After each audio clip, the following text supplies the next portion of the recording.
Roglic a pris plus d'une minute pour ce groupe.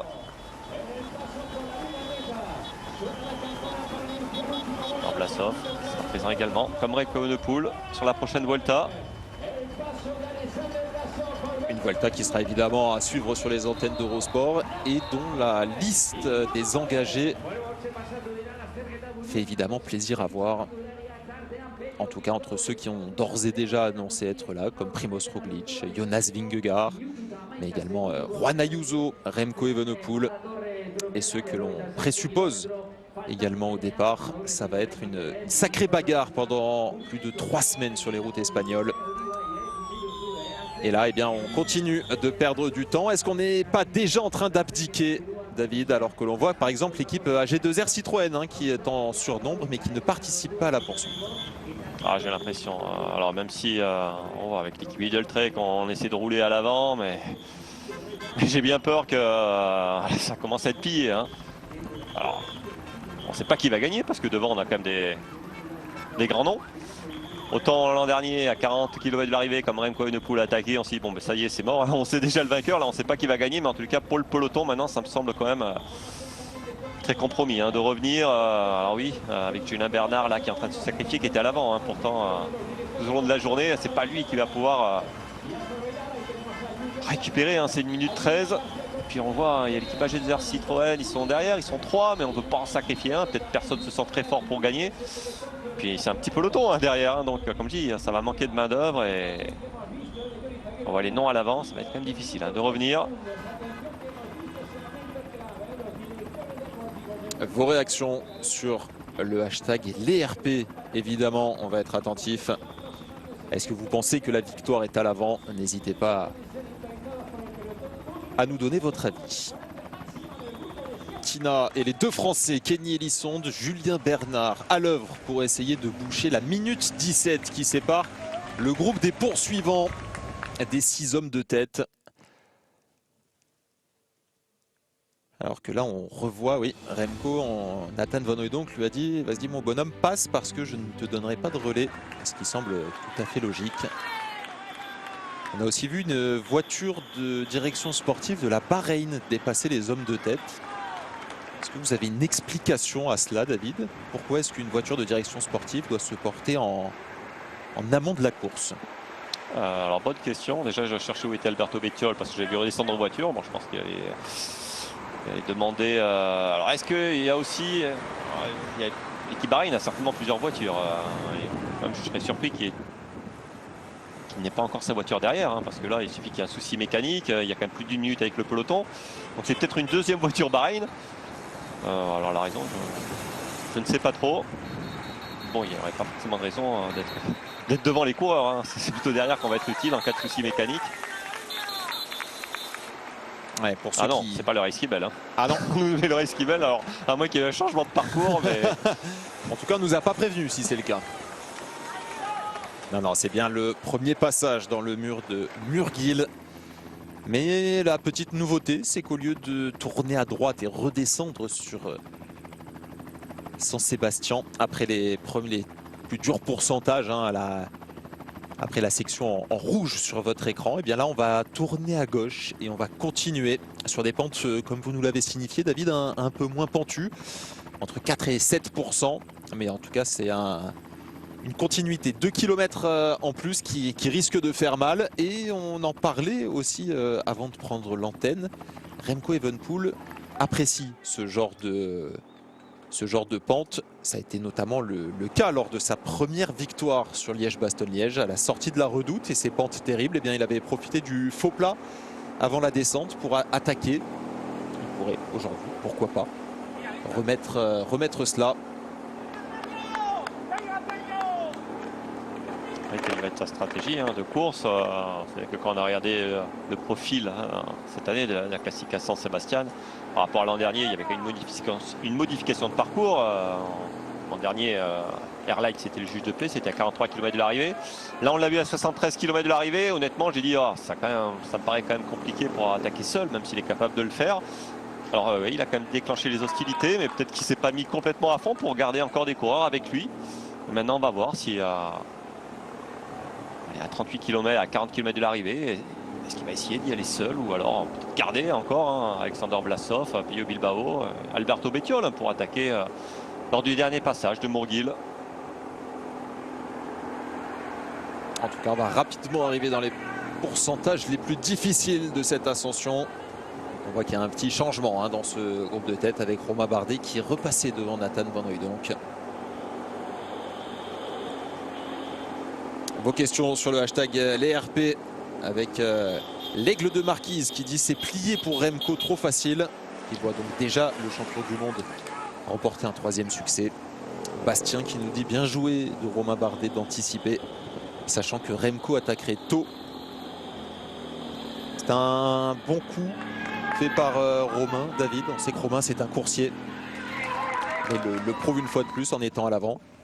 Oui, après tout dépend comment il a gardé sous la pédale, parce qu'ils étaient quand même que 5 dans cette échappée initiale. Et il a fait, ils sont quasiment partis au départ, donc ça veut dire qu'il a fait 150 km à l'avant. Alors même si c'est pas mis à fond, il a quand même pris du vent. Donc est-ce qu'il a gardé assez de réserve pour pouvoir avoir un rôle dans ce final? Ça me paraît difficile, mais oui, c'est quand même bien d'avoir anticipé. Peut-être qu'il ne se sentait pas capable d'être là avec les meilleurs à la pédale. Donc maintenant, il va essayer de suivre le plus longtemps possible. De toute façon, on ne lui demande pas de prendre les relais. Hein. Au moment où il était échappé pendant plus de 160 km, on va voir s'il est capable de suivre les meilleurs lors du premier passage. Et après, s'il arrive à les suivre dans le deuxième passage, on va voir. Mais l'écart peut être important. Hein. Pour l'instant, on n'a pas piqué au sein du peloton. On essaie malgré tout de maintenir cet écart. On va peut-être bouger, hein, même on va certainement bouger. Parce que là, les équipiers qui roulent à l'avant, ils ne vont pas être capables de rouler comme ça dans les pentes à plus de 15%. Mais bon, si on attaque au sein du peloton, je pense qu'on aura toujours des équipiers de Remco Evenepoel, même de Alberto Bettiol. On a vu que l'équipier F, on a quand même du beau monde encore avec des coureurs comme Benini. Donc à partir de là, ça me semble quand même difficile de revenir à l'avant. Dur pour Julien Bernard, présent dans l'échappée matinale, qui a travaillé dans ce peloton et qui là va avoir du mal à résister au pourcentage de ce Murguil.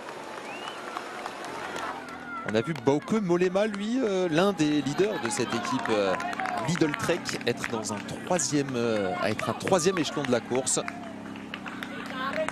Et Remco Evenepoel qui se place en tête alors que la pente se cabre. On va vite être fixé, je pense, David. Est-ce qu'il va tenter quelque chose ou est-ce qu'il va partir au train en écrasant les watts?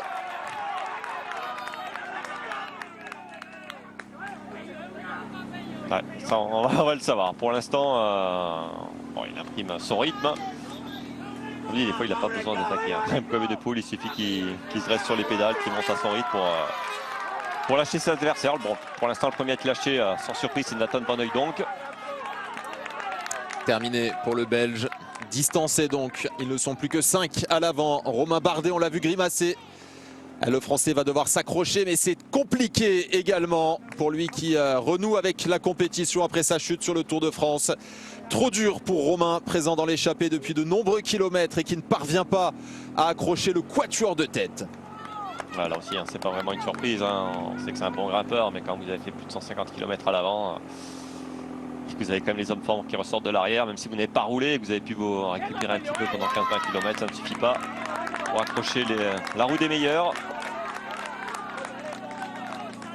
Evenepoel en tête, Bettiol qui le surveille comme le lait sur le feu et derrière sa bouche. Félix Gall, vainqueur d'étape sur le Tour de France, qui est entré dans le top 10, qui profite des pourcentages pour essayer de durcir. Tish Benoît juste derrière. On voit également un équipier de Julien Alaphilippe et de Remco Evenepoel.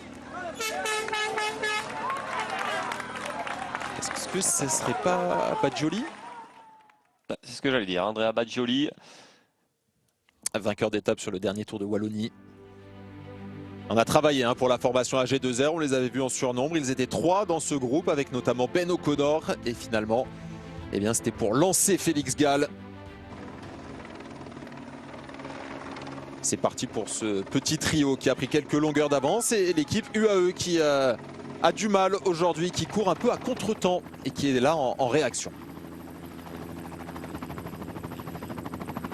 De toute façon, on a des groupes débattus, hein, c'est maintenant qu'il faut essayer d'y aller.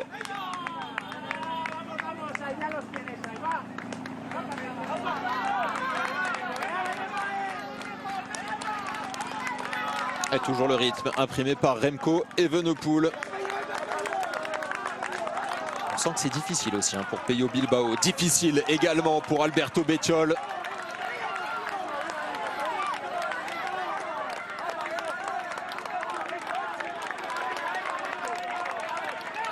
En surcuisson, Alberto Bettiol qui lâche mètre après mètre. Seuls Vlasov et Bilbao parviennent à tenir la roue du champion du monde. Ouais, alors que Bettiol qui essaie de s'accrocher, hein, mais qui essaie de rester au contact. C'est pas vraiment une attaque, mais il imprime quand même un gros rythme là. Remco Evenepoel. Et on demande à la moto caméra de prendre un peu de champ. Et Bettiol qui justement veut peut-être pas se faire péter le caisson et qui reste à son propre rythme.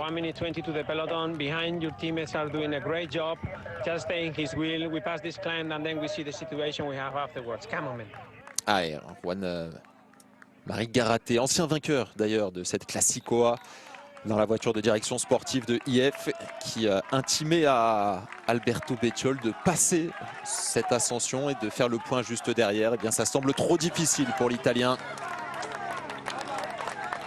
Et derrière, c'était un trio avec Baggioli, Benoot et Gall. Et c'est trop difficile pour l'Italien également. Félix Gall imprime le rythme. Tish Benoot juste derrière. On a repris 10 secondes. Ah oui, bah on monte plutôt bien, mais après ça dépend. Si encore il y a un coureur de l'équipe UAE, parce qu'on a vu Marc Hirschi dans les premières positions, si on arrive à avoir 4-5 coureurs avec pas d'équipier hein, de Remco Evenepoel ni d'Alexander Vlasov ou d'Alberto Bettiol, ça peut éventuellement, on peut jouer hein, avec les hommes à l'avant. Alors c'est sorti plus ou moins à la pédale, mais c'est sorti sur le haut. Alors peut-être qu'au niveau de Félix Gall, de Tish Benoot, on ne traînait peut-être pas dans les premières positions au moment de l'attaque de Remco Evenepoel. Et petite surprise, hein, David, vous avez vu parmi les coureurs en difficulté, eh bien Carlos Rodriguez, 5e du dernier Tour de France. Petite surprise également, Juan Ayuso ne parvient pas à suivre le rythme. On rappelle que le tout jeune Espagnol qui était sur le podium de la Vuelta l'an dernier a chuté mardi lors de sa course de reprise. En tout cas, c'est trop difficile pour lui. Difficile également pour un ancien vainqueur de l'épreuve, Nelson Paules. La ferveur basque. Evenepoel ouvre la route et derrière, toujours Bilbao et Vlasov qui parviennent à suivre le rythme. Même si on voit que c'est difficile pour le basque, là, qui vient de concéder quelques mètres, mais qui parvient à raccrocher. Ouais, et qui a fait le plus dur. Normalement, on devrait avoir des pourcentages un petit peu moins difficiles. Hein, donc, ils vont se retrouver à 3. Alberto Bettiol, là on ne le voit plus hein, dans l'arrière-plan. Ça semble terminé. Le coureur de l'équipe IF. À moins qu'on temporise hein, devant. Evenepoel qui demande le relais. Alexander Vlasov, mais Pello Bilbao, je crois qu'il a besoin de souffler. Oh oui. Ça grimace hein, pour le basque. Félix Gall qui a lâché Tish Benoot, hein, qui est tout seul. Impressionnant l'Autrichien. On rappelle déjà très en forme sur le Tour de Suisse où il avait remporté une étape. Très en forme également pendant les 3 semaines du Tour de France où il a également remporté une étape. Il a surpris son monde et il est toujours là.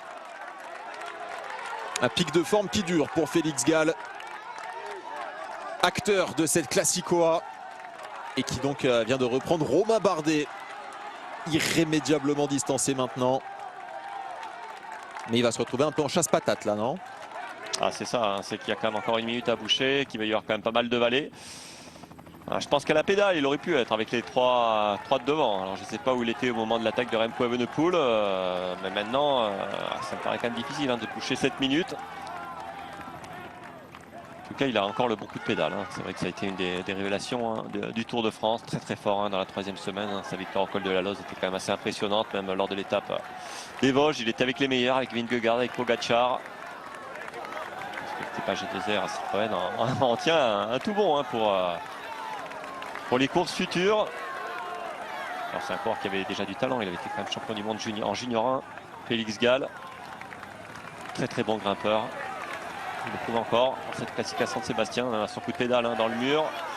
Allez, on l'a vu, là on est dans des pourcentages, on a peut-être remis même le gros plateau pour les 3 hommes de tête.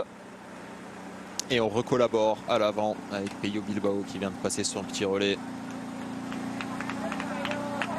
Et on a vu un sacré écrémage hein, sur les pourcentages les plus difficiles de Murguil. On avait un petit peu de partout. Ah, mais Remco Evenepoel, je pense qu'il a voulu imprimer un bon rythme, mais sans vouloir partir seul. Hein. Il s'est dit, bon, il y aura pas mal de vallées, on va attendre hein, le dernier passage. C'est quand il a l'habitude hein, quand même de sortir loin de l'arrivée, de faire des festivals en solo. Mais c'est sur cette classique à Saint-Sébastien, s'il gagne, ce sera certainement en sortant dans la dernière difficulté. Félix Gall qui va rentrer sur Nathan Van Hooijdonk, issu de l'échappée matinale. Et Mikel Landa qui est monté à son rythme et qui va retrouver l'Autrichien, un coéquipier de Peyo Bilbao. Alors, normalement, le Basque ne devrait pas collaborer avec Félix Gall. Ils sont que deux, donc je ne sais pas. Que va faire Mikel Landa? Est-ce qu'il va rouler ou pas? Il va passer. Il va passer Mikel Landa. Alors, ils auraient été 5 coureurs, peut-être qu'ils ne seraient pas passés, mais là il se dit bon, on est que 2, on va y aller, et puis bon, de toute façon on aura quand même du mal à rentrer, donc on va quand même jouer une place d'honneur. Parce que derrière c'est la débandade. Hein. Carlos Rodriguez dans le dur. Ah, et forcément la réalisation espagnole qui s'attarde hein, sur les deux prodiges, Carlos Rodriguez et Juan Ayuso. On les avait vus livrer bataille lors de la dernière Vuelta. On s'attendait peut-être aujourd'hui à les voir dans les premières positions. Eh bien, Carlos Rodriguez a du mal. Juan Ayuso, c'est un petit peu plus surprenant, mais a du mal aussi. Alors, je sais pas où il est, Juan Ayuso, parce que là c'était Georges Bennett qui était avec... Ah, c'était Bennett, pardon. Oui, oui, alors, il est peut-être encore plus loin. Hein, parce que il m'a semblé voir Marc Hirschi pour l'équipe UAE dans ce groupe. Il a peut-être fait le jump avec Paules pour rejoindre les coureurs juste devant. Il me semble l'avoir aperçu peut-être en bas de l'écran sur le plan d'hélicoptère précédent. Après, je me souviens que l'an dernier, à la Classique à Saint-Sébastien, Juan Ayuso, il n'avait rien fait non plus. Et puis ça ne l'a pas empêché de terminer 3e de la Vuelta.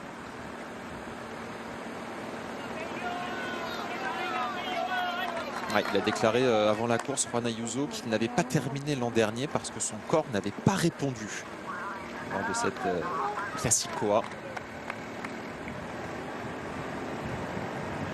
Il lui restera après plus de 3 grosses semaines de préparation pour affiner sa condition et répondre présent pour la Vuelta qui partira du côté de Barcelone le 26 août prochain. Ouais, il n'est pas si mal parce qu'il y a quelques jours, dans une classique espagnole, hein, le prix Villafranca, il devait gagner. Il a terminé 3e, il est tombé à 500 mètres de la ligne sur une plaque d'égout. Il était quand même dans la course, il devait remporter cette classique, donc c'est qu'il était plutôt bien, même si ce n'était pas une épreuve avec le niveau hein, de Saint-Sébastien. Il était en tête avec Oyer Lascano, l'Espagnol de la Movistar. Effectivement, ils ont été tous les deux pris dans une chute et finalement c'est le coéquipier de Ayuso, Marc Hirschi, qui s'est imposé. C'était mardi dernier. Ayuso touché au bras gauche, mais qui disait hier que ça allait mieux et qu'il était à 100%. Alors que Mikel Landa passe un petit relais quand même avec Félix Gall, collabore gentiment. Oui, déjà, bon, parce qu'on ne serait pas très d'illusion pour rentrer. Puis si on rentrait, après il serait 2, hein, l'équipe Bahreïn. Donc ça serait pas plus mal. Vous collaborez dans cette situation, David?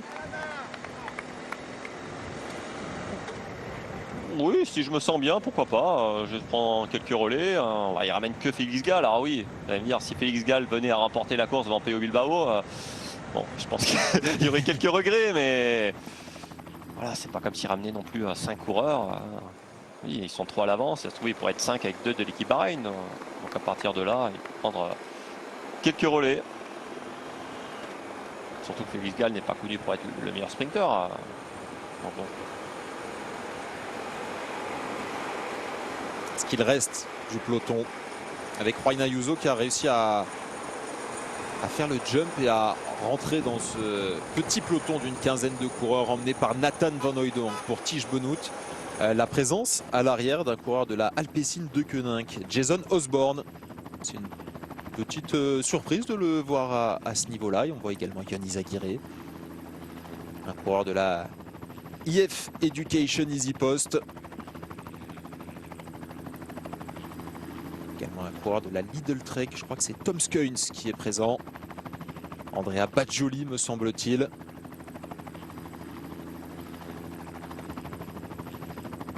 Ils sont pile 15.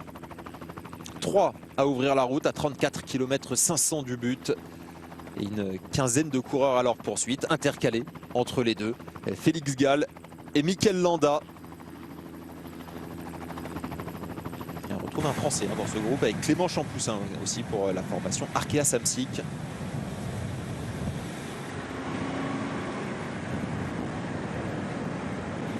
Mais bon, quand on voit l'écart, la victoire elle est devant. Hein. Elle est certainement avec ces 3 coureurs.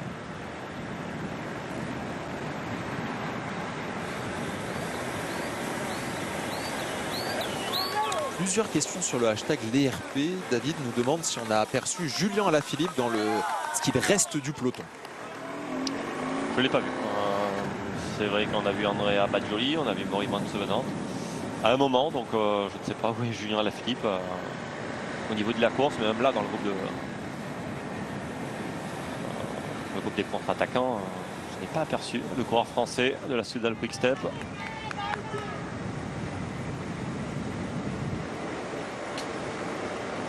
Les coureurs qu'on ne voit pas, on ne va plus les voir, hein, parce que je pense que la course est quand même rapide.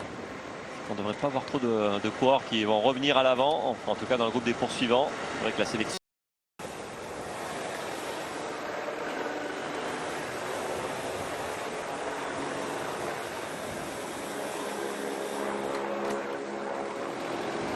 On se pose beaucoup la question, David, savoir si cette classique est plus typée pour les grimpeurs ou pour les punchers. Pendant longtemps, on a vu les punchers s'imposer dans les rues de San Sébastien. Là, semble-t-il, avec le trio de tête, maintenant, ça fait quand même la part belle aux grimpeurs. Oui, bah, je vais faire une réponse pour les grimpeurs punchers, on va dire. C'est vrai qu'on a des bosses plus longues qu'à Liège-Bastogne-Liège, notamment sur Anderlecht, ou même le Race Kibel, qui est quand même des montées qui sont assez longues. C'est pas des cols, mais ça monte pendant 4 voire 5 km. Après, à la fin, c'est plutôt des bosses de puncher. Ce mur de Mourguil fait que 2 km. Donc c'est un effort assez court et intense. Donc je pense qu'il faut allier les deux profils, avoir un bon coup de pédale de grimpeur, mais également avoir du punch pour s'imposer. 30 km à parcourir, 3 hommes ouvrent la route. À 27 km à parcourir, 3 hommes en tête. L'écart qui ne cesse d'augmenter maintenant, 1 minute et 43 secondes sur le duo de poursuivants Félix Gall et Mikel Landa. À noter que Alberto Bettiol, semble-t-il, est toujours intercalé entre le trio de tête et le duo cité. Et donc un peloton composé d'une quinzaine d'unités est un petit peu plus loin également. On parlait pendant l'intermède publicitaire, pour ceux qui nous suivent sur les applications d'Eurosport et Eurosport.fr, de la faculté de Remco Evenepoel de s'être amélioré en descente, mais également de ses prédispositions en montagne. Je ne sais pas si vous avez vu, David, mais on l'a entreaperçu du côté de l'Angliru en reconnaissance la semaine dernière. Il est en train de préparer minutieusement sa Vuelta. Alors que le groupe Félix Gall, Mikel Landa était dans un premier temps rejoint donc par Rui Costa, un coureur de Israel Premier Tech et un coureur de la Movistar. Et finalement, eh bien, toujours sur l'impulsion de Nathan Van Hooydonk, tout ce petit monde est ramené à la raison. Et il n'y a donc plus que Alberto Bettiol, semble-t-il, intercalé entre le trio de tête et ce qu'il reste du peloton. Pas mal de questions sur le hashtag l'ERP, notamment en ce qui concerne Pogacar, qui intéresse fortement les tweetos, avec notamment Jackie qui nous demande pourquoi est-ce que Pogacar ne s'intéresse pas plus à cette classique alors qu'elle semble lui correspondre à merveille. Et j'en ai vu passer une autre aussi qui nous demande si Pogacar va faire la Vuelta. Alors, bon, la première question, pourquoi il ne s'aligne pas à la classique à San Sébastien? Peut-être qu'il était fatigué du Tour et qu'il a plutôt coché à Glasgow, les championnats du monde. Il a privilégié la récupération, peut-être se reposer également en famille, voilà, repartir en course avec le voyage, remettre un dossard. Puis, en terminant un grand tour, parfois on a envie un petit peu de se poser, donc c'est peut-être la raison. L'an dernier, je me souviens qu'il s'était présenté au départ et puis il avait abandonné. Donc si c'est pour s'aligner et qu'on n'est pas frais physiquement et mentalement, il vaut mieux parfois faire l'impasse. Et la deuxième question, est-ce qu'il va faire la Vuelta? Non, ce n'est pas prévu et je ne pense pas qu'il va changer d'avis. Alors oui, il n'a pas remporté le Tour de France, mais il a quand même réalisé un très très bon début de saison. Et il a quand même d'autres échéances. Lombardie, après on ne sait jamais au dernier moment, mais je ne pense pas qu'il va changer d'avis. Hein. C'est vrai que ça nous ferait une Vuelta royale, hein, déjà quand c'est la présence de Primož Roglič, de Jonas Vingegaard, de Remco Evenepoel, hein, plus d'autres coureurs, hein, on l'a dit, Karen Thomas, Alexander Vlasov, Joao Almeida, Henrik Mas, Richard Carapaz, donc ça ferait vraiment un plateau royal, mais non, ce n'est pas prévu en fait, Tadej Pogačar. On peut imaginer la prochaine étape pour le Slovène, réussir à boucler 2 grands tours dans la même année pour prendre encore plus de caisses. Oui, après, il se fixe tellement d'objectifs tout au long de l'année. Hein. C'est un coureur qui veut briller sur toutes les courses du calendrier, hein, toutes les classiques. Et donc, à un moment, autant il y a des coureurs, c'est des spécialistes des courses par étapes. Et dans ce cas, ils peuvent faire 2 grands tours. On pense à croire comme Primož Roglič, qui lui se concentre uniquement sur les courses par étapes. Autant Tadej Pogačar, il veut gagner un petit peu partout. Donc, à partir de là, c'est difficile hein, parfois de faire 2 grands tours, plus énormément de classiques. Mais c'est un coureur qui voudra gagner toutes les courses, hein, je pense, du calendrier. Donc à un moment, oui, il va faire le Giro, il fera certainement la Vuelta également pour la gagner. Donc c'est pas prévu pour cette année, mais il les fera, c'est sûr, à un moment donné dans sa carrière. Hein, parce que c'est un coureur, je pense qu'il a besoin de lancer comme ça des petits défis, aller gagner toutes les plus belles courses. Et le jour viendra où il s'alignera sur la Vuelta et peut-être qu'il fera un Giro Vuelta sans faire le tour. Hein. Ça, c'est pas impossible non plus. Mais pour l'instant, je pense que sa priorité, il aimerait bien quand même regagner le tour. Hein. Ça fait 2 fois qu'il fait 2. Ça reste un très grand champion, mais à chaque fois, il est tombé sur un grand Jonas Vingegaard. Donc à voir l'année prochaine. Et puis il y aura Remco Evenepoel également, hein, qui sera aligné sur le Tour de France. Alors on ne connaît pas encore le tracé. On ne sait pas s'il y aura beaucoup de contre-la-montre, s'il y aura beaucoup d'arrivées au sommet. Cette année, c'était vraiment un tour pour grimpeurs. Bon, ce qui est sûr, c'est que pour gagner un Tour de France, il faut être quand même complet. Hein. Il y aura quoi qu'il arrive de la montagne. Et souvent des grosses étapes de montagne.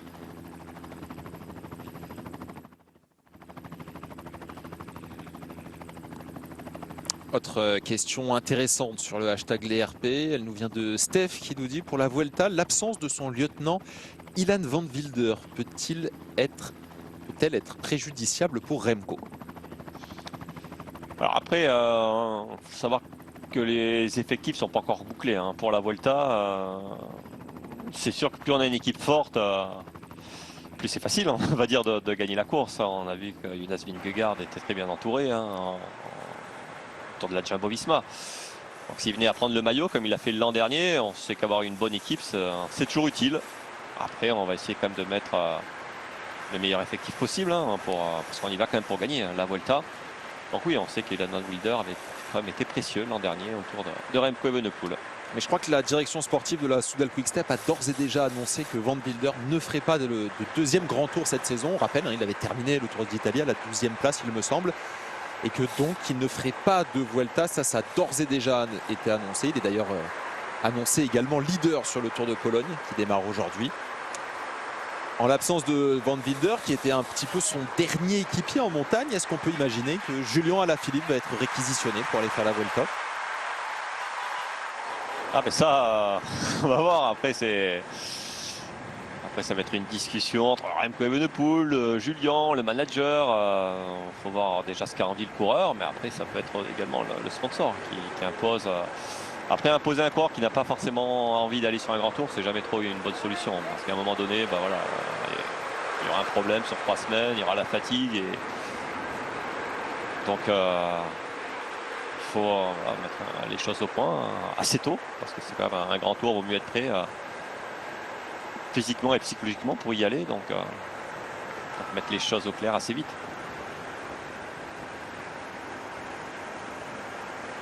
3 hommes en tête et on se dirige de plus en plus vers un scénario où la victoire va se jouer entre ces 3-là. Un peu plus de 20 km à parcourir et l'avance qui devient considérable. 1 minute 55 maintenant sur leur poursuivant. On connaît le podium, on ne connaît pas encore l'identité de celui qui portera un béret à l'issue de cette Classica. Non, mais on peut imaginer qu'on va attendre hein, l'ascension de Mourguil. Je ne vois pas un des 3 essayer d'attaquer sur le plat. Voilà, pour l'instant, on collabore bien. Hein. avec ces 3 coureurs, alors peut-être Pello Bilbao, on l'a senti quand même dans la difficulté. Hein, lors du premier passage, est-ce que pour l'instant il roule pour faire au moins 3? Mais après pour Alexander Vlasov, bon, il grimaçait dans la roue de Remco Evenepoel, mais ouais, je pense qu'il peut croire également ses chances. Mais ce qui est sûr, c'est que ouais, je pense qu'on va attendre hein, cette montée de Mourguil, qu'on va pas s'attaquer avant. En 2019, première victoire de Remco Evenepoel. On était sur un tracé qui était similaire, avec donc cet enchaînement entre Mendy Oroz et Mourguil. Et Remco Evenepoel avait été lâché à 70 km de l'arrivée dans l'ascension de Erlaïtz. Il était revenu, il avait basculé avec une trentaine de secondes de retard. Il était revenu, avait réussi à recoller avec le groupe des favoris. On se souvient d'une image saisissante. Il avait même remonté des bidons pour celui qui était son leader à l'époque au sein de l'équipe Quick Step. C'était Enric Mas. Et finalement, eh bien, il avait attaqué dans le petit faux plat que vous pouvez voir sur la carte à 20 km de l'arrivée en compagnie de Tom Skujns. Il avait pris une quarantaine de secondes d'avance. Derrière, on connaît l'issue de ce scénario. Tom Skujns a été décroché par Evenepoel. Jamais le Belge n'a été revu. Il a remporté sa première victoire en World Tour. Donc peut-être peut-on l'imaginer attaquer également sur ce faux plat? Non, pour moi, il attaquera dans les forts pourcentages. Hein. Je pense que c'est le scénario. Alors, je ne sais pas si c'est le scénario qu'il avait prévu ce matin. Hein. On a vu que son attaque dans Erlaïtz, il n'a pas voulu faire la différence. Je pense il a préféré rester encore avec un peu du monde parce que son attaque, celle qui a fait la décision hein, et qui fait qu'on retrouve 3 hommes à l'avant, il attaquait vraiment à la bascule. Hein. Il aurait voulu partir seul. Il aurait, je pense, attaqué 1 ou 2 km du sommet. Et dans l'ascension de Mourguil, de toute façon, il n'y a plus de questions à se poser. Il ne va pas attendre, je pense, le sprint face à Alexander Vlasov, Pello Bilbao. Donc, je pense qu'il bougera dans les forts pourcentages. On y est dans ce faux plat, mais c'est vrai que les routes sont quand même assez larges.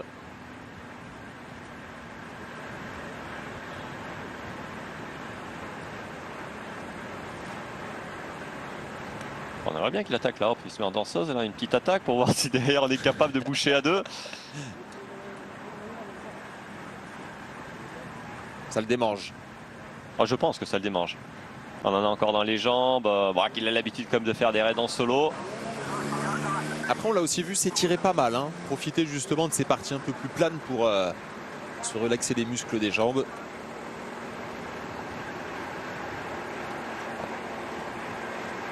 Après, il y a quelques courses où il a fait parfois des erreurs en attaquant un petit peu trop tôt. Je me souviens, alors c'était autour de San Juan notamment où il avait attaqué dans un faux plat montant. Il s'était fait reprendre et Miguel Angel Lopez avait gagné. Donc là, il va peut-être un peu plus calculer ses efforts. 16 km à parcourir, 2 minutes 37. La messe semble dite. Le trio de tête devrait se jouer la victoire. Là, on est avec les battus, ceux qui vont se jouer les accessites, le top 5, le top 10. Et cette question, David, qui revient inévitablement, je vous l'ai posée lorsque Remco Evenepoel a attaqué à 70 km de l'arrivée et qu'il n'a réussi et que n'ont réussi à garder la roue du champion du monde que Alexander Vlasov, Pello Bilbao et Alberto Bettiol. Doivent-ils collaborer avec le champion du monde? La question, je vous la repose maintenant, à moins de 16 km de l'arrivée. Doivent-ils continuer de collaborer avec lui? Sauf qu'ils se sentent fatigués. Après, on sait qu'un coureur, voilà, toujours plus ou moins il a envie de collaborer. On n'aime pas faire le rat, ne pas rouler. Alors parfois, il y a une raison hein, qui peut être valable parce qu'on protège un équipier, mais là, ce n'est pas vraiment le cas. Donc, ils veulent s'expliquer en champion. Ils se disent bon, à 3, déjà, si on se collabore, on va avoir un maximum d'avance et au moins, on sera sur le podium. Parfois, quand vous êtes sûr que vous ne pouvez pas gagner, alors vous êtes quand même content de faire 2, c'est une épreuve World Tour. Alors oui, on dit que souvent on court que pour la victoire, mais faire 2 ou 3 sans Sébastien, voilà, il y a quand même pas mal de points, c'est toujours important pour l'équipe. Donc à partir de là, je pense qu'on a envie de collaborer au moins pour s'assurer le podium. Et comme je dis, là le podium il est assuré. Par contre, oui, on peut en garder un petit peu. Oui, là on peut dire qu'avec 2,50, mais voilà, on va se comporter également comme je dis, en champion, en coureur et voilà, pas jouer sur le fait qu'on ne va pas passer, parce que c'est quand même des coureurs qui ont un certain palmarès. Et puis bon, on se dit que Remco Evenepoel va le lâcher, mais bon, si ça se trouve, Alexander Vlasov, il se sent bien, il l'a déjà lâché, Remco Evenepoel. J'ai un souvenir d'un Tour de Valence où Remco Evenepoel avait le maillot jaune, où Alexander Vlasov l'avait lâché. Donc pour l'instant, on collabore à 3. Après, c'est vrai que Pello Bilbao me semblait un petit peu juste lors du précédent passage. Peut-être qu'il aurait intérêt à de moins rouler dans ce final. Là, vous êtes Pello Bilbao, vous continuez de collaborer normalement avec les deux autres qui ont montré plus de facilité dans la dernière ascension. De toute façon, même s'il ne roule plus, d'après moi, s'il commence à être cuit, voilà, Remco Evenepoel va quand même le lâcher à un moment donné. Donc voilà, pour l'image, je pense qu'il veut toujours collaborer.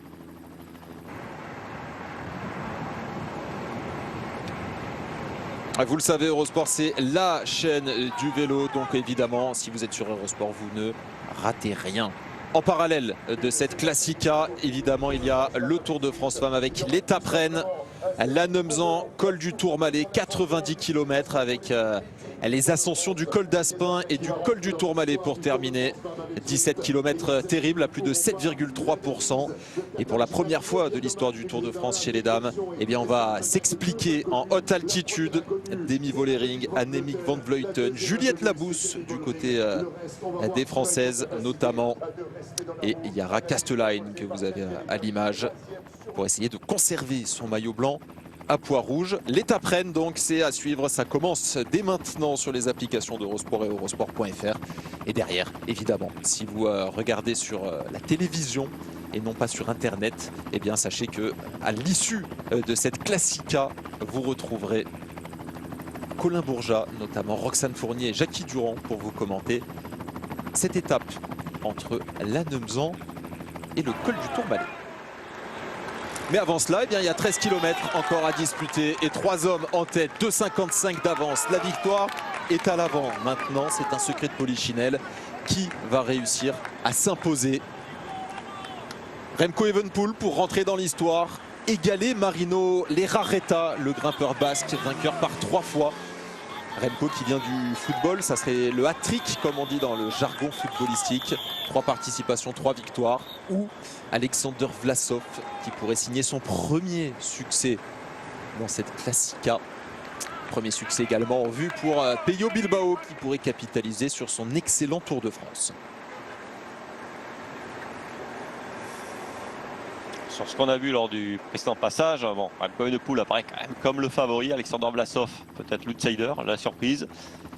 Et Pello Bilbao, oui, c'est celui qui me paraissait le plus juste. Après, c'est peut-être le meilleur descendeur des 3. Donc, s'il basculait pas très loin, il est à 15 secondes. Peut-être qu'il peut refaire son retard. De toute façon, ça va se faire à la pédale après 220 km de course, quand on sera au pied. La guerre se sera déclenchée tôt dans cette Classica Saint-Sébastien à 75 km de l'arrivée. C'est là qu'ils seront sortis. Accompagné dans un premier temps d'Alberto Bettiol. On sera revenu sur Romain Bardet, Nathan Van Andonk. Et puis depuis maintenant 37 km et le premier passage du Morguil, ils ne sont plus qu'à 3. Ils vont se présenter avec 3 minutes d'avance sur le peloton. Enfin, ce qu'il en reste. Autant dire qu'ils savent tous les 3. Ils sont déjà sur le podium, sauf grosse défaillance, mais ils ont au moins le podium d'acquis. Maintenant, on va aller, pour l'un de ces 3, aller chercher la victoire dans cette épreuve World Tour. Dernier ravitaillement, on se déleste. Chaque gramme compte parce que maintenant on va aborder les pentes terribles du Murguil. 2 km 100 à plus de 10%. Moment de l'explication dans cette 42e édition de la Classicoa. Derrière on est avec les battus. Mikel Landa tout sourire parce qu'il sait que son équipe a placé un pion devant et c'est le principal. C'est un peu peut-être une punition pour Georges Bennett. Cette équipe UAE qui arrivait avec de l'ambition, des belles cartes à jouer et qui aura été à contre-temps sur les 80 derniers kilomètres. À contre-temps et moins fort, je pense, tout simplement. On n'avait pas le coureur capable de s'imposer. Personne qui a été capable de suivre Remco Evenepoel lors de la première attaque. Personne qui a même été capable de suivre Félix Gall quand il a essayé de sortir lors du précédent passage. Collectivement, ils ont une bonne équipe, ils sont encore 3 dans ce groupe, mais on n'a pas le coureur capable de s'imposer aujourd'hui.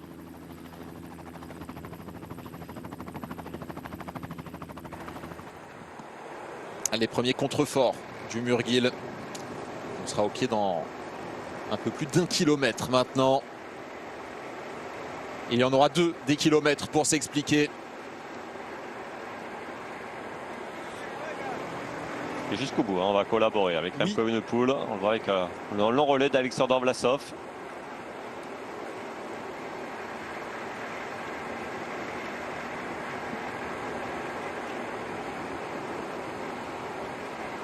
Alors maintenant, bien, il y a une grande question. Est-ce qu'il va y avoir une attaque? Est-ce que cela va se faire au train?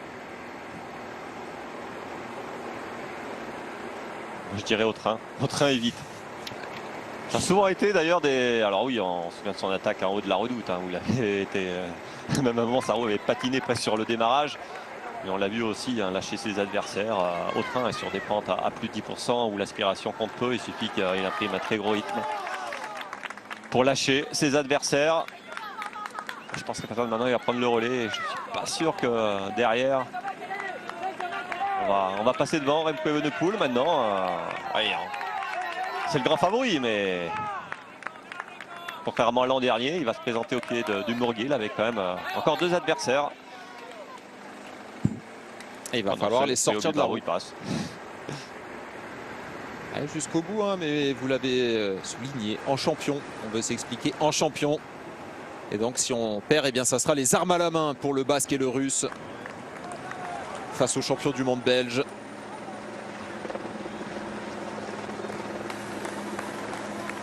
Il va falloir une explication pour la 4e place, parce que c'est toujours oui, c'est une épreuve World Tour, il y a un classique d'un jour, donc beaucoup de points. Donc c'est quoi qu'il arrive, la bagarre hein, derrière pour les places d'honneur.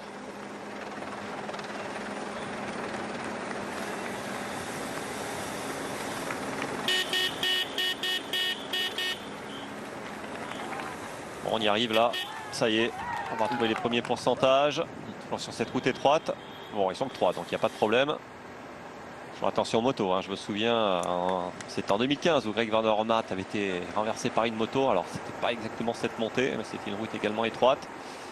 On se souvient également sur le Tour, hein, sur des petites routes entre le public, les motos. Il n'y a peut-être pas autant de motos que sur le Tour de France. Puis je pense qu'on doit quand même faire attention. Mais la route n'est pas très large avec le public, surtout sur le haut.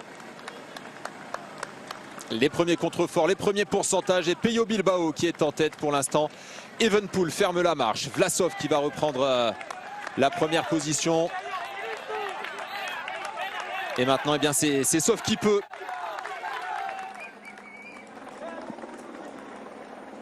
Et derrière, Nathan Van Hooydonk continue son abattage. Vraie force de la nature hein, quand même. En mode Tour de France. Ah ouais. J'ai l'habitude de rouler devant, donc...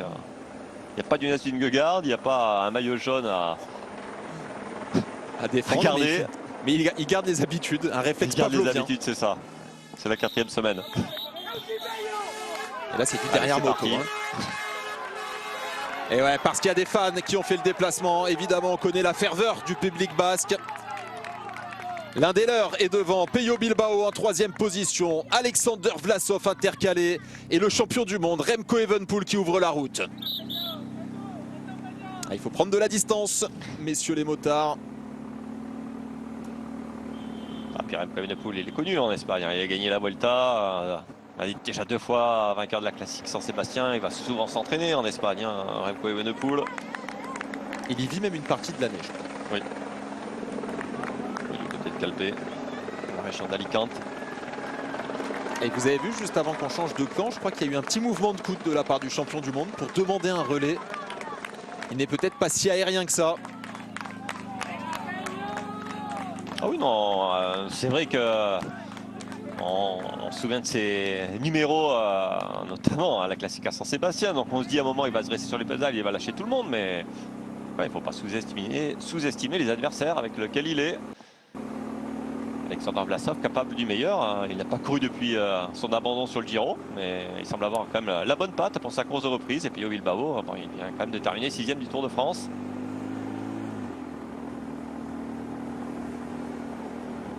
Deux clients face à Remco Evenepoel. On est à mi-ascension et pour l'instant, eh bien, il ne s'est rien passé. Est-ce que, comme lors de son attaque au sommet de Airlights, il va attendre les derniers hectomètres pour accélérer? Derrière, Nathan Van Hooydonk continue le rouleau compresseur. Allez, c'est parti pour Remco Evenepoel qui a repris la première position. Ah, et là, c'est un gros rythme. Hein. Là, je pense que c'est au train. Alors, il se retourne. Ça grimace dans sa roue. Là, ça monte vite. Hein. Pour Remco Evenepoel, il y a 900 mètres, mais 900 mètres est raide. Pello Bilbao commence à être dans le dur.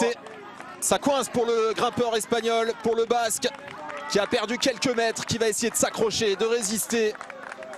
Le rouleau compresseur, Remco Evenepoel est en marche.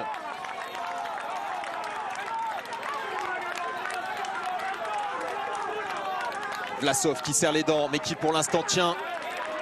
Pello Bilbao qui ne s'avoue pas vaincu également.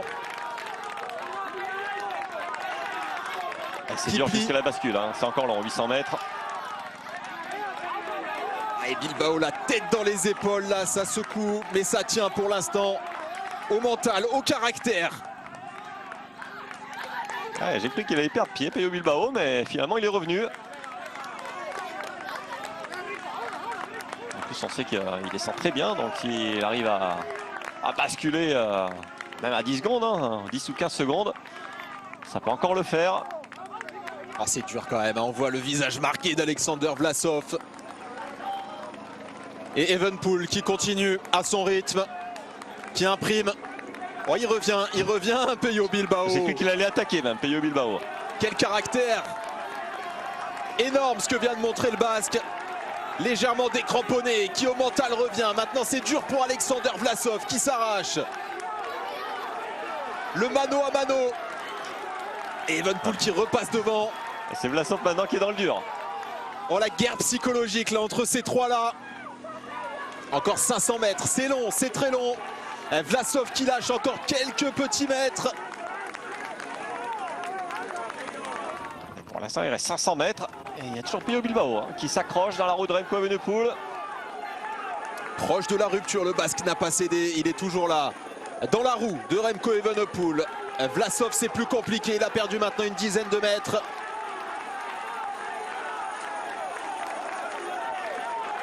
Ah, il ne faut pas lâcher, il faut absolument réussir à basculer si on veut encore croire à la victoire. 300 mètres, pour l'instant, il n'a toujours pas fait la décision. Donc, ouais, on peut avoir quand même un final à 2 coureurs, voire 3. Hein. Alexander Vlasov qui reste encore une dizaine de secondes. Je pense qu'il ne prendrait pas le risque d'arriver avec Pello Bilbao au sprint. Donc, s'il n'arrive pas à le lâcher là, c'est qu'il n'a pas les jambes pour le lâcher. Ouais, moins de 300 mètres, la ferveur basque pour pousser Pello Bilbao. Et Remco Evenepoel qui continue son travail de sape.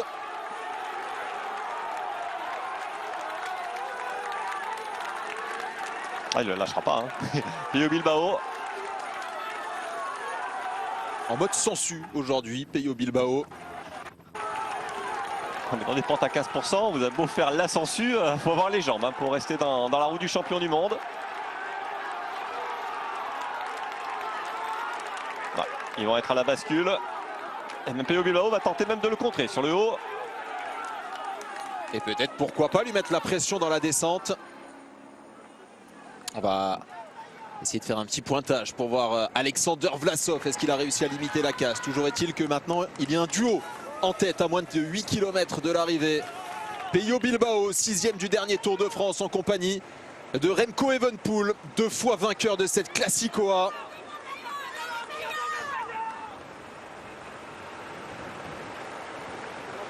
Alors celui-là on embraye dès le haut. Hein.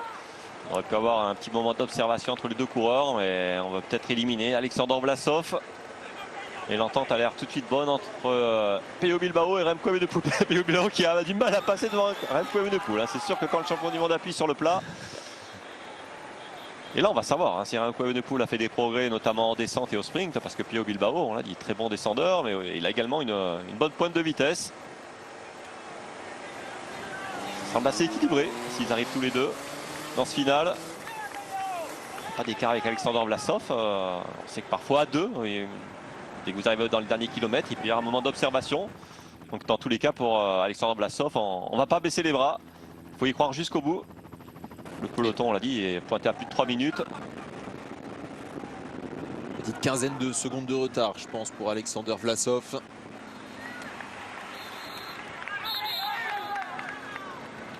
Intéressant, d'autant qu'un sprint après 230 km d'une course aussi usante, plus de 4000 mètres de dénivelé positif, forcément ça rabat un peu les cartes aussi. Ah oui, ça rabat les cartes après 230 km. On sait que la fraîcheur a quand même une importance capitale. Et bien sûr, hein, il y a aussi la pointe de vitesse qui va jouer entre ces deux coureurs. On a bien Pello Bilbao qui va assez vite. Remco Evenepoel qui a également fait des progrès dans ce domaine. Et car Remco Evenepoel n'a pas réussi à lâcher Pello Bilbao. Et je pense que dans son plan, lui, il n'aurait pas voulu prendre le risque d'arriver avec Pello Bilbao. Donc c'est qu'il n'avait pas les jambes pour le lâcher. Il est bien, mais peut-être pas aussi souverain que l'an dernier à la même époque. Alors il n'y a peut-être pas les mêmes concurrents également à la même époque. En tout cas, on a déjà resserré les chaussures pour Remco Evenepoel. On rappelle la descente et derrière 3 petits kilomètres relativement plats pour déboucher sur le boulevard de Donostia où se jouera cette 42e édition. Et pour l'instant, ces deux-là ont pris une option. Ils ont quelques secondes d'avance sur Alexander Vlasov qu'ils ont réussi à décramponner dans les derniers mètres de l'ascension du Murguil. Et à moins de 5 km de l'arrivée, difficile de pronostiquer qui sera le vainqueur. Je pense qu'on arrivera à deux, parce que dans la descente, je vois pas Remco Evenepoel lâcher Pello Bilbao. D'ailleurs, Pello Bilbao, il est calé dans la roue. Il est sans mieux. Après, Pello Bilbao, il pourrait faire la descente, mais avec un rouleur comme Remco Evenepoel, même s'il prenait 5-6 secondes, bah voilà, je pense que même il compromettrait son sprint. Donc je pense que la meilleure stratégie, même pour Pello Bilbao, c'est peut-être d'arriver au sprint avec Remco Evenepoel. Une descente assez piégeuse, mais les deux coureurs la connaissent bien. En plus, ils ont eu certainement l'occasion de la reconnaître. Une nouvelle fois hier à l'échauffement. Oula, attention, on va bien rester sur la selle pour Pello Bilbao. Ce serait bête de se faire disqualifier dans ce final. À 4 bornes de l'arrivée.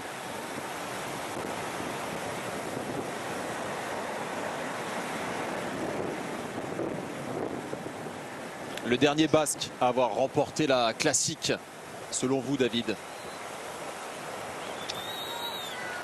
Le dernier Basque, alors des Espagnols, bon, on va le verder, mais Basque. Alors ça me vient pas là. Eh bien, je pense que c'était Marino Lejarreta, le spécialiste, qui a remporté par 3 fois, et c'était en 1987. 36 ans qu'un Basque n'a pas été souverain sur cette classique San Sebastian. Et dans moins de 3 km, eh bien, Pello Bilbao pourrait gommer cette anomalie. Mais attention, parce que face à lui, il a le champion du monde qui s'élance en plus avec le dossard 1, puisqu'il est le vainqueur sortant, Remco Evenepoel. Est-ce qu'on va pouvoir avoir un petit pointage pour savoir si Alexander Vlasov est toujours dans le coup ou pas?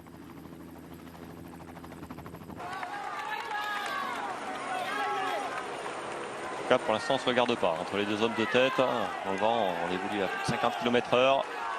On n'a pas le pointage avec Alexander Vlasov, mais quand on voit cette image, je ne suis pas sûr qu'il soit capable de rentrer. Pour l'instant. Il y a eu guerre psychologique à 500-600 mètres du sommet quand Pello Bilbao est revenu à hauteur au pédalier de Remco Evenepoel pour lui dire: tu ne m'as pas distancé, je suis toujours là. Et bien cette guerre psychologique continue à 2 km 500 de l'arrivée. Ils sont deux pour se jouer la victoire dans les rues de San Sebastian. Un coureur qui sort du tour, Pello Bilbao, 6e du classement général, et un coureur qui n'a pas couru depuis le championnat de Belgique. Il l'a remporté. D'ailleurs, s'il perd son maillot de champion du monde dimanche prochain, parce qu'il sera au départ de Glasgow, il y aura au moins le champion de Belgique sur les épaules. Ce qui ne doit pas arranger le sponsor quand même, parce qu'il ne porte pas souvent le maillot de l'équipe.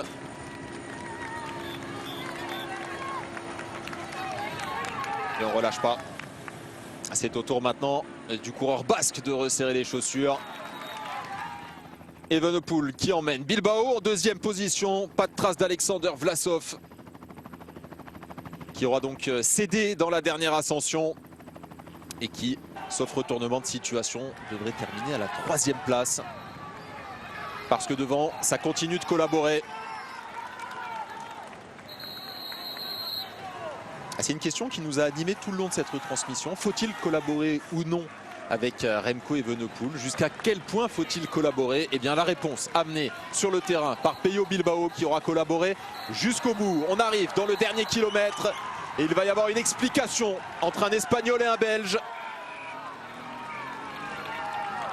Position préférentielle aux abords de la flamme rouge pour Remco Evenepoel dans le sillage de Pello Bilbao, mais le Belge passe et va aborder ce dernier kilomètre en première position.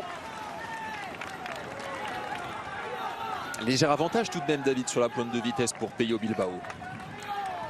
Oui, mais bon, Remco Evenepoel, là pareil, il a quand même fait des progrès dans ce domaine. Et quand on le voit collaborer comme ça, c'est qu'on lit, est-ce qu'il faut collaborer avec Remco Evenepoel? Il pourrait dire pareil, moi je collabore pas avec Pello Bilbao, il est plus rapide que moi. Mais non, je pense qu'il croit en ses chances au sprint, le champion du monde.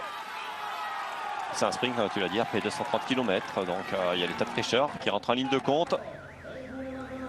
On a un petit vent quand même de nord-ouest, donc à la dernière ligne droite, on va dire qu'il est côté 3/4 face.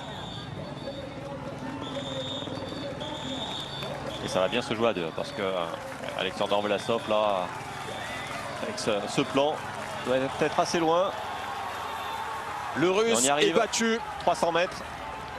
Les 300 derniers mètres et maintenant c'est un jeu, la guerre psychologique qui continue. Pello Bilbao face à Remco Evenepoel. Les derniers hectomètres avec le Belge qui déclenche. C'est assez loin, sprint long. Va-t-il réussir à remonter? Bilbao face à Evenepoel. C'est serré entre les deux. Et sur la ligne d'arrivée, c'est le triplé pour Remco Evenepoel qui remporte cette Classica San Sebastian. Le Belge n'a pas réussi à décrocher l'Espagnol, mais au sprint, il a assuré l'essentiel, la victoire. Ah ouais, même il n'y a pas eu photo au sprint, comme quoi on l'a dit, Remco Evenepoel a progressé au sprint. Et alors oui, peut-être que Pello Bilbao était cuit, mais on le voit, il n'y a pas eu photo, pas besoin de la photo finish. 3e victoire de Remco Evenepoel sur la Classica San Sebastian. Alexander Vlasov, lui, va prendre la 3e place. Le Russe qui aura donc cédé dans la dernière difficulté et qui doit se contenter de cette 3e place, même si pour sa course de reprise, après plus de 2 mois et demi d'absence, il aura lui aussi montré de très belles choses.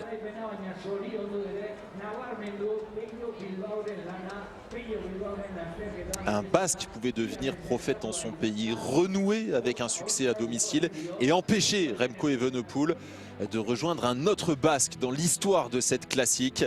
Il n'a pas réussi à l'issue de ce sprint. Pello Bilbao est battu. Remco Evenepoel rejoint donc Marino Lejarreta avec une 3e victoire ici même. Il tenait à remporter cette Classica San Sebastian. Alors ça ne sera pas de la même manière que lors de ses 2 victoires précédentes, où souvent il s'imposait en solo. Là c'est lors d'un sprint à 2 avec ce maillot de champion du monde. Il voulait gagner une dernière fois avec ce maillot. Chose faite. Et c'est décidément un sniper lorsqu'il s'agit des courses d'un jour. On rappelle sa victoire sur Liège cette année. La victoire également sur championnat de Belgique. C'est simple, il a disputé 4 courses d'un jour, c'est 3 victoires et une 4e place sur le contre-la-montre. Mais on rappelle qu'à l'issue, pendant ce contre-la-montre, il était tombé, ce qu'il avait évidemment privé de la victoire. Nelson Paoles qui est sorti dans le final. Qui a pris quelques longueurs d'avance dans la descente. Yonis Aguirre pour compléter le top 5. Et derrière, on voit Marc Hirschi, Rui Costa notamment, Tish Benoît, Jason Osborne également bien placé. Vainqueur en 2021. Nelson Paoles va venir prendre la 4e place.